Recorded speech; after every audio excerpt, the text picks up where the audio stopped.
Federal Treasurer Josh Frydenberg has declared Australia's economic recovery will be at the centre of the Coalition's re-election campaign. Australia has avoided a feared collapse of small business under extended state government-imposed lockdowns.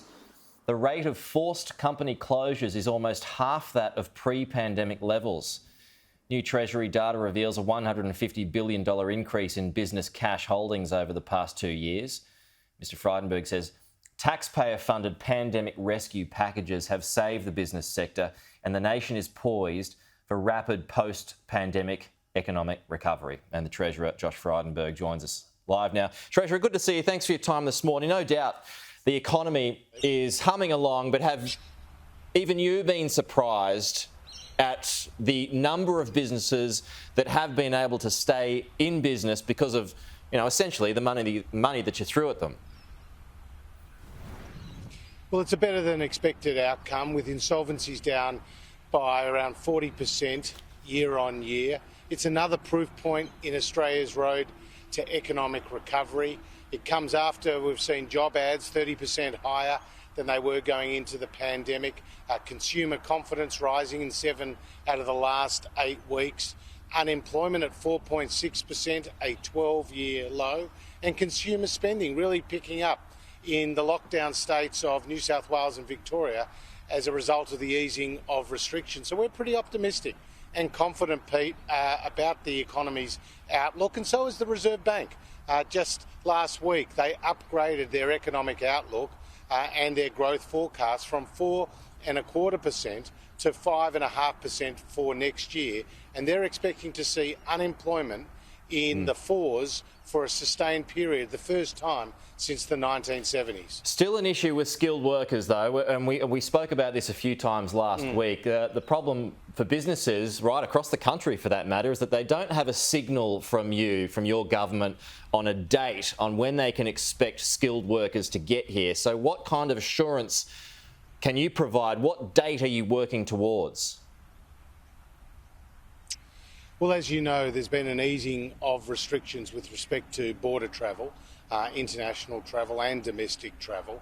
The fact that you can now come from overseas as an Australian citizen or resident and not have to go through home quarantine or indeed hotel quarantine if you're double vaccinated, that's a step forward. Our next step, which the Prime Minister and our team are working through, is to ensure that skilled workers can do the same. They'll be able to come from Singapore, as you know, very soon as a result of those new travel arrangements that we've put in place. And to bring that broader cohort of skilled workers as well as international students from overseas will be a very positive thing. And as you know, we've already seen agricultural workers come from the Pacific to Australia to help work on our farms. But what date? Have you got a date? First available opportunity. Before the end of the year, Pete. Before. That's what we're working towards. Before the end of the year. So is that ironclad? Obviously work through this in a considered way.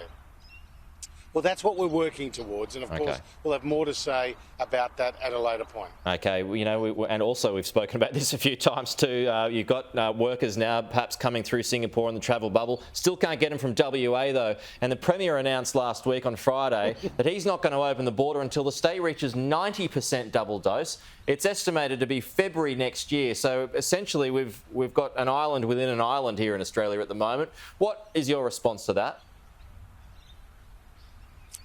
Well, there's no reason why Western Australia should be any different to any other state across the country, that they have opened up at 70 and 80% vaccination rates, and obviously we're always striving to get those vaccination rates higher than that, and we have seen that in the ACT, New South Wales, Victoria, and I'm sure the other states will follow suit. So I would like to see Western Australia, as the other states have done, announce a roadmap that is obviously COVID safe, but also allows their own community to travel more quickly than what has already been laid out today. Are you in election mode now, Treasurer, with an April budget and an election in May?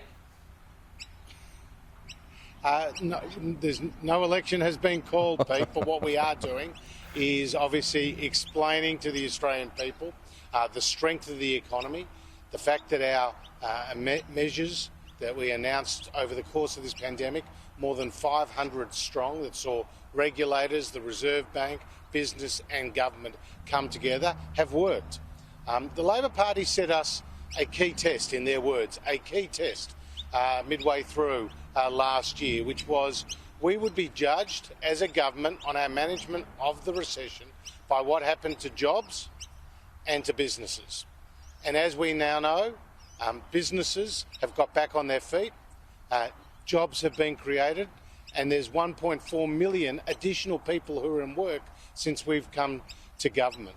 So despite facing the biggest economic shock since the Great Depression, despite facing the first pandemic in a century, unemployment today is at 4.6%, a 12-year low, compared to 5.7% when Labor came to government. So the contrast at the next election, Pete, will be very clear. Okay. We're for lower taxes, we're for more jobs. Labor is for higher taxes and more spending, of course.